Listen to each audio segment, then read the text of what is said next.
Hi guys, welcome back to our channel. In case you're new here, my name is Maren and I'm Maureen. Yeah, so in today's episode we're going to be reacting to a female missionary by the name Renee Batch, who came to Africa. Is it Batch or Back? I think it's Back. She came to Africa. You know, coming to Africa for missionary work, it's not bad, but as it is, we've seen the history of missionaries in Africa is not so good. There's an episode we did where there was a white man who came to do his missionary work here and ended up trying to unalive his wife. And for this one's case, she came to Africa under the guise of being a missionary and ended up administering medical prescriptions and treatments, and she didn't even study medicine. She had no experience as a medical doctor, yet she was playing doctor because of her white complex superiority, white savior complex. That is it, man. Right. So you guys, just let us know what you think about this video in the comment section, and without saying so much,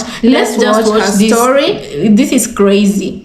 Everybody meet Renee Bach. As a teenager, she went to Uganda to do missionary work for her church. When she got back, she was so inspired that she got a message from God to go back to Uganda and save the children. So she started a little blog where she posted pictures of the children that she was working on. Pictures that are so graphic that I can't even show you. Just so she could get members of her church to donate her money, which she was getting rich off of. Which led to her starting a nonprofit organization called Serving His Children. And it got so big that she was becoming front page news. But this is where the story takes a twist. Renee doesn't have a medical degree. In fact, she doesn't even have a high school degree. Renee only has a GED. Yet she was doing medical procedures on children and telling these mothers that she was fully qualified. But here's where it gets worse, because she didn't have no doctors at her nonprofit, and in 2011 she had a 20% death rate at her nonprofit. In 2012 she had an 18% death rate at her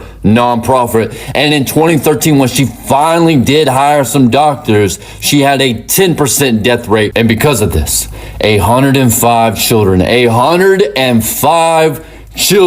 have lost their lives because of this woman. And when two of the mothers were able to take Renee to court and sue her, they only got $9,700 each. And Renee got off scot-free. And now Renee is happily married, living in Virginia. And get this, she is raising two children that she adopted from Uganda. And she says, quote, "I'm thinking about leaving Virginia because there's too much racism here for my children.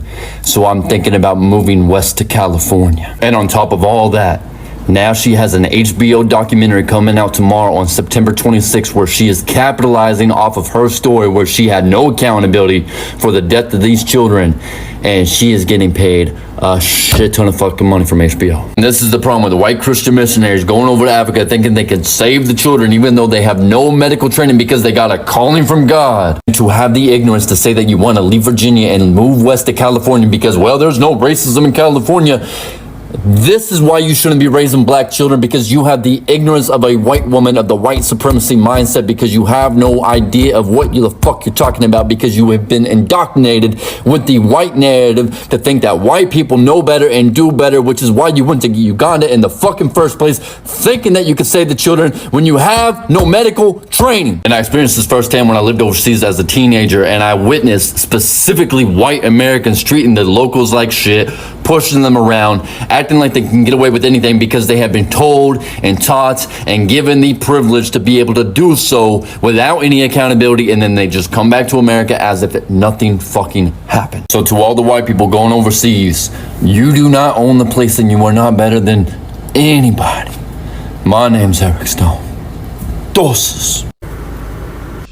So guys, after this woman was sued for wrongful death in Uganda, she only paid these two women who sued her $9,700, and she further went on to release a documentary on HBO, a documentary which she will be paid handsomely, you know. So let's just watch it and then we come back and talk about it. We have a lot to say about this, but let's just watch. I have another recommendation for you if you like watching documentaries. This is called Savior Complex. It's on HBO Max. It's a 3-part documentary all about this woman named Renee Bach. As a teenager, she went on a mission trip to Uganda, and then when she was 19, she decided to go back and open up her own nonprofit ministry. She called it Serving His Children, and it started out as a feeding program to help children who were suffering from malnutrition. I thought that the documentary did a good job of showing how complex the issue can get, because it's not super straightforward. She's not all bad. She started out with really good intentions. But the big problem was that Renee started getting way in over her head. She was not qualified to start doing the things that she was doing. She essentially was impersonating a doctor. She ended up doing all kinds of medical procedures, administering IVs, doing blood transfusion on this tiny baby, injections. She was prescribing medicine. She became overly confident and pretty much delusional. And there's footage of her even disregarding what actual qualified doctors were recommending and saying, and then she would just kind of step in and be like, well, here's what I think you should do. Over 100 kids ended up dying after being treated at her clinic. Ultimately, she ended up being faced with a lawsuit on behalf of 2 Ugandan mothers who lost their babies because of her actions. I thought the documentary did a good job of showing different viewpoints all about this story, from the group called No White Saviors to Renee and her family members, to the people who were actually affected by her ministry, people who worked at the clinic with her, people who were for and against her. Anyways, if you've seen this documentary, let me know your thoughts in the comments. Renee knew that the community knew her as the white doctor, but the act stopped when diagnosing her, quote, patients. People claim she relied on her, quote, gut feelings and the Bible. One woman brought in her 3-year-old son due to his severe malnourishment. 3 days later, her son was dead. They gave her what would be in American dollars $13.50, her son's body, and left with no explanation as to how he died.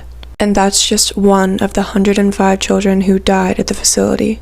This is a screenshot of one of the court documents. Renee Bach is being sued in Ugandan civil court. She now lives in Bedford County, Virginia. So guys, you've seen that clip that we just played you. We haven't gotten the chance to see her documentary, neither are we interested in seeing her documentary, but I would see it to get information on what went down in Uganda, you know. Yeah, imagine taking your child to let's call it a hospital facility, and then you take your child for treatment, and then your child ends up unalived, right? Okay, passing away, and then without explanations, with no answers, you're given $13 and your son's body to go. A mere $13. $13 in Kenyan shillings, that's like 1,700 shillings. That's 1,700 shillings. It's not really right much. Now in this economy. Well, this didn't happen now. Recently. It happened sometime back. 2019, 2018, is it? Yeah, but still, that money is not enough to. It's like saying someone's child is equal to $13. And then another thing, the second clip where the woman was I felt like she was trying to justify the work Renee was doing there, but at the end of the day, I feel like her ego got in. Much as she started with good intentions, her ego got in and she tried to play God. Exactly, and that was not right, because if she ended up because of the rate at which the kids were being unalived in the hospital, and ended up hiring doctors, right? She knew they needed professional prescriptions and professional doctors, right? She ended up hiring them. Yet she was still overriding opinions of the doctors and suggestions the doctors would give as to, pertaining the kids' treatment. Yeah. So guys, let me just put it out here is, I want to ask, how comes a lady who did these things, this should be under investigation, and this is someone who should never outskirted the law, you understand? She should never even have adopted children from Uganda. How did that happen? And does she genuinely, given her history, does she genuinely raise these kids with the love the kids need, or does she raise them with profiting from raising them? Because even in Uganda, she only opened that facility because her church was funding her. And thing with donations, you guys, not everybody usually puts donation to what they say they are going to do with the money. Because right now she's happily married and moving on with her life, while in Uganda, some mothers will have to live the rest of their lives with a memory of their children. And as I understand, it's not easy to birth a child. And another thing you guys I wanted to put across is, can you imagine if this was a case where someone who looks like me went to Uganda or came to Kenya. Let's just lay the scenario out. Someone who looks like me came to Kenya or went to Uganda, and then since this you're happened. a Kenyan, say someone who looks like you went to Uganda, opened up a facility, And then children masqueraded ended up- as a doctor. And then for the villagers or whoever, for those people to find out that I'm I not didn't a true even doctor. go to university. First of all, I was homeschooled, and my education only ended up At in high the- school level. Yes. You guys, let me tell you something. The kind of justice I would get, it would end up in a mob justice. Mob justice would have been the only justice I knew. That is without lying. People who look like me here, they ask questions later. They ask serve questions you your later and justice. serve you your justice like right But now. people who look like Renee have rights in Africa. They do. Despite unaliving that amount of children she did, she still has rights. Yeah. And because the systems are corrupt, she ended up I'm going even back to wondering America. how did she end up just boarding a plane and going back to America? This woman should have been in prison in Uganda. Let me lay out how that was able to happen. If you've not watched that video, go back and watch it. But if you watched it, you remember the case of Lucas Richard, the missionary who went to Liberia, and then during his missionary work there met a young girl from Liberia, And they ended up having an affair. Lucas was already married In America. but he took a second wife, illegally married her. Because the parents of the girl found out that she was expectant and Lucas was responsible. So Right. he ended up marrying the girl, but he didn't tell the wife in America. Now his church found out and told him to take care of it. Lucas's idea of taking care of this situation was to unalive both his the baby and which the mother. The baby he successfully got rid of through an injection he gave to Jessica, the wife, the African wife, right? But she didn't suspect that is what had happened. And then he tried unaliving her so that the marriage could be dissolved. But his case was heard back in 2024, Right. recently in January or somewhere around, and he was found innocent. How do you find someone innocent? Despite all the evidences, plus there was caught. yes, He was witness caught account, red-handed. you know. Yeah. Anyway, so this woman is back in the USA with 2 Ugandan kids and a husband. And she's doing a documentary that she's going to be paid well for. I feel like that money should have gone back to the families The of victims? Exactly. Because up to date she still denies no wrongdoing. She still feels like what she did was, and She was helping the God. Oh. and this is the problem with such people, palm color people who come to Africa with the savior complex, because they feel like, they've been taught they're better than everybody, their race is more superior, so they feel like they can Even solve without- every problem. They can solve every problem. They see a malnourished kid there, and they've already started medically treating this child, despite not knowing anything to do with medicine. You just put a BS. You put a BS Concoction. IV, yes, of whatever you think will help this kid, instead of sorting professional help for this kid. Yeah, and the sad part is how the villagers trusted, and you guys, They trusted her to if the you're a T. loyal follower of our work, you know what we normally say is that these sinister things normally happen in the remote areas in the African countries. That is the villages and so on. Where This was also a village. This was also a village, to give you a good example. And the saddest part is that the villagers really truly trusted in this woman. They referred to her as the white doctor. The white doctor. Anybody whose child got sick, they're like, take your child to the white doctor. Take your child. Know what to do. Exactly. And the white doctor didn't even go to college. The white doctor didn't even. But this is where I'm asking myself, for such a thing to happen, even governments need to regulate these missionaries and their work.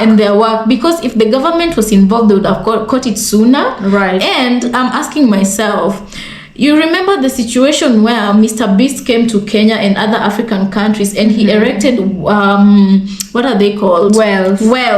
Water wells for villagers to get wells, and he did it in a way that he shamed the African governments, which I'm glad he did, because that people ended up asking, if Mr. Beast did it in one day, how comes our governments are not pay taxes too, and Kenyans were really being taxed heavily only for our president to gallivant around the world with a private jet that costs more than. They said it costed 124 million Kenyan shillings per hour, you guys.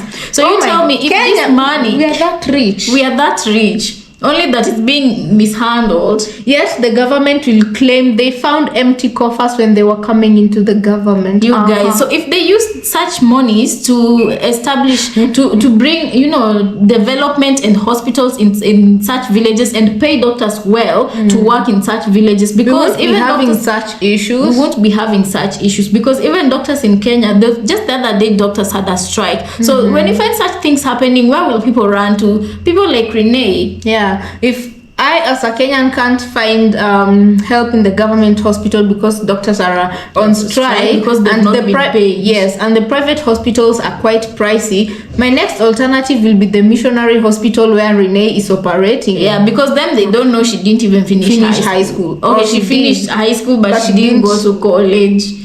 Anyway, you guys, let us know what you think about this episode. We really appreciate you catching us again. And for those who have not subscribed to our channel and it's your new time here, also our oldies, and you've not subscribed to our channel, please consider doing so. Right. And we'll catch you on our next episode. Bye.